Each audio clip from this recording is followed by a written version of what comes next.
오늘도 참으로 좋은 날입니다. 하나님께서 여러분 마음속에 거룩함을 주시기 바랍니다. 저는 오늘 마태복음 6장 7절로 13절의 말씀을 가지고 기도의 몇 가지 요소란 제목으로 은혜를 나누고자 합니다. 기도란 일종의 대화입니다. 그런데 기도는 인간을 향한 대화가 아니라 하나님께 대한 대화이기 때문에 힘이 듭니다. 이러므로 사람들 앞에서는 말을 유창하게 잘하는 사람도 갑자기 하나님 앞에서 기도해 보라고 하면 당황하며 기도를 잘못하는 경우를 우리는 가끔 보는 것입니다. 그런데 하나님께서는 우리 그리스도인들에게 쉬지 말고 기도하라고 말씀하셨습니다. 우리는 언제 어디서나 기도하는 마음으로 살아야 할 것이며 항상 기도할 수 있어야 합니다. 그렇다고 해서 우리는 하나님께 중언부언하며 제 멋대로 기도할 수는 없습니다.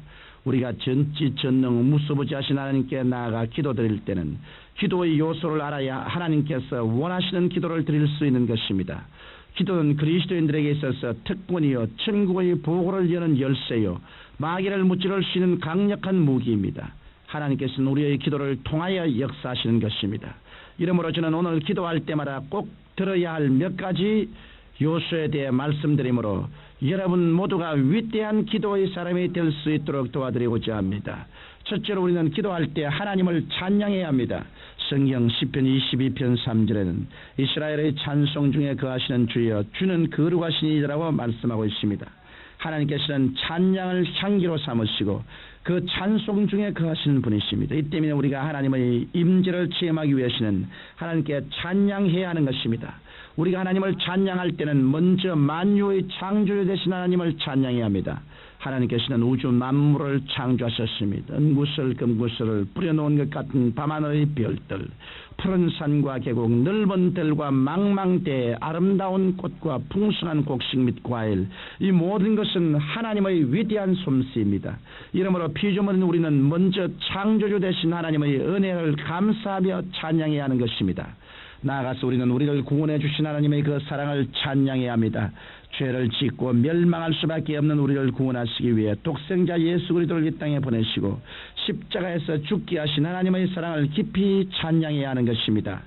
또한 우리는 항상 우리를 돌보아 주시는 아버지 하나님의 그 자애로우심을 찬양해야 합니다. 창조주요 구속주이신 하나님께서는 바로 우리들의 좋으신 아버지가 되십니다.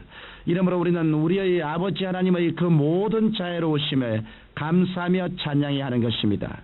이와 같이 우리가 하나님의 그 위대한 창조와 그 사랑의 구속과 아버지 되신 하나님의 자애로우심을 찬양할 때 하나님께서는 우리 가운데 임재하셔서 우리의 기도를 들으시고 마음의 소원을 이루어 주시는 것입니다. 둘째로 우리는 기도할 때 회개의 기도를 해야 합니다. 예수님의 비유에 보면 세리와 바리새인의 기도가 있습니다. 세리와 바리새인이 기도를 하는데 세리는 감히 하나님께 고개를 들지 못하고 가슴을 치며 하나님이여 불쌍히 여기소서 나는 죄인이로소이다라고 기도했습니다. 그런데 바리새인은 하나님이여 나는 다른 사람들 곧 호색 불의 간음을 하는 자들과 같지 아니하고 이 세리와도 같지 아니함을 감사나이다. 나는 일에 2번씩 금식하고 또 소득의 11조를 드리나이다라고 기도했던 것입니다. 예수님께서는 이 비유 끝에 세리는 바리새인보다 이롭다 하심을 받고 성전을 내려갔느니라고 말씀하셨습니다. 이와 같이 하나님께서는 회개하는 사람을 원하십니다. 이 세상에 사는 사람은 누구나 나는 회개할 것이 없다라고 말할 수 없습니다. 이 세상에 행함으로 이롭다함을 받을 사람은 하나도 없는 것입니다. 그 때문에 우리는 하나님 앞에 설 때마다 회개해야 합니다.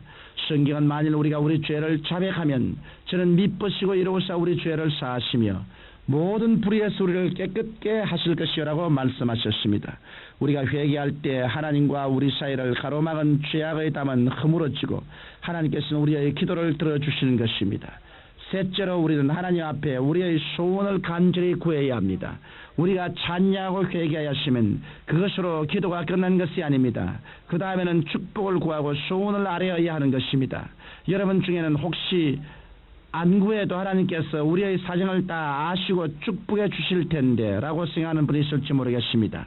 그러나 마태복음 7장 8절에 보면 구하는 이마다 얻을 것이요 찾는 이가 찾을 것이요 두드리는 이에게 열릴 것이니라고 말씀하셨습니다. 주님께서는 구하는 자에게 좋은 것을 주시지 구하지도 아니하고 찾지도 아니하고 두드리지도 아니하는 자에게 좋은 것을 주시지 않습니다. 많은 사람들이 성령으로 충만한 받기를 원합니다. 그러나 진실로 성령의 충만 받기를 원한다면 갈급한 마음을 갖고 하나님께 뜨겁게 간구해야 할 것입니다. 하나님께 기도할 때는 열렬한 마음으로 간구해야지 그저 스쳐가는 바람처럼 하나님 주시고 싶으면 주시고 그렇지 않으면 안 주시도 좋습니다라고 산다면 결코 하나님의 응답을 받을 수 없습니다. 오늘날 그리스도인들이 하나님께 응답을 받지 못하는 이유 중 하나는 하나님께 목숨을 건 간절한 기도를 하지 않기 때문인 것입니다. 이러므로 한두 번 구하고 나서 하나님의 응답이 없다고 낙심하여 포기하면 안 됩니다. 여러분이 불태신의 인내를 갖고 뜨거운 정열로 기도할 때 하나님께서는 여러분의 소원을 좋은 것으로 만족하게 해주시는 것입니다. 넷째로 우리는 기도할 때 하나님께 감사를 드려야 합니다. 성경 시편 50편 23절에는 감사로 제사를 드리는 자가 나를 영화롭게 하나니 그 행위를 옳게 하는 자에게 내가 하나님의 구원을 보이리라고 말씀하셨습니다. 하나님의 구원과 감사는 서로 연결되어 있습니다. 우리가 감사의 사닥다리를 하늘로 향해 올려보내면 하나님께서는 그 사닥다리를 통해 기도 응답을 해주시고 구원의恩寵을 베풀어 주시는 것입니다. 이러므로 우리는 기도드릴 때 하나님께 응답해 주심을 믿고 감사를 드려야 합니다. 예수님께서는 무릇 있는 자는 받아 넉넉하게 되고 무릇 없는 자는 그 있는 것도 빼앗기라고 말씀하셨습니다. 이러므로 우리는 아주 작은 일에도 하나님께 감사해야 합니다. 우리가 작은 일에 감사하면 하나님께서 이것을 가지시고 30배, 60배, 100배로 더 축복해 주시는 것입니다. 또한 우리는 역경에서 절망을 느낄수록 감사할 줄 알아야 합니다. 우리가 아주 어려운 고비에 처하거나 절망의 벽에 처했을 때 우리가 할 수 있는 최선의 것은 감사입니다. 그래서 우리가 하나님 저는 어떻게 해야 하는지 모르겠습니다. 왜 이런 역경이 다가오고 이런 고난에 처하게 되는 것을 알 수 없습니다. 그러나 성경에 하나님을 사랑하는 자 곧 그 뜻대로 부르심을 입은 자들에게는 모든 일이 합력하여 선을 이룰 것이라고 말씀했으므로 이 말씀을 믿고 주님께 감사의 기도를 드립니다라고 기도할 때 우리의 마음도 긍정적이 되고 이를 통해서 하나님의 능력이 우리에게 나타나게 되는 것입니다. 청취자 여러분, 기도는 예수님을 믿고 성령으로 거듭난 사람이면 누구나 하나님께 드릴 수 있습니다. 그러나 믿음이 성장해가면 무조건 주시옵소서라고 간청하는 기도에서 좀 더 폭이 넓고 깊이 있는 기도를 드려야 하는 것입니다. 이러므로 여러분은 기도할 때 먼저 하나님을 찬양하고 하나님 앞에 자신을 살펴 회개하고 자복하며 구하는 모든 것을 감사함으로 아뢰는 기도를 드리십시오. 그럴 때 여러분의 기도는 하나도 땅에 떨어짐이 없이 모두 다 하늘에 상달되고 여러분의 생애는 하나님의 영광으로 가득 차게 될 것입니다. 사랑하신 아버지 하나님, 우리 모두 다 뜨겁고 열렬하게 기도하고 그로 말미암아 자기가 변화받고 이웃을 변화시키는 놀라운 은총을 누리게 하여 주옵소서. 예수님 이름으로 기도합니다. 아멘.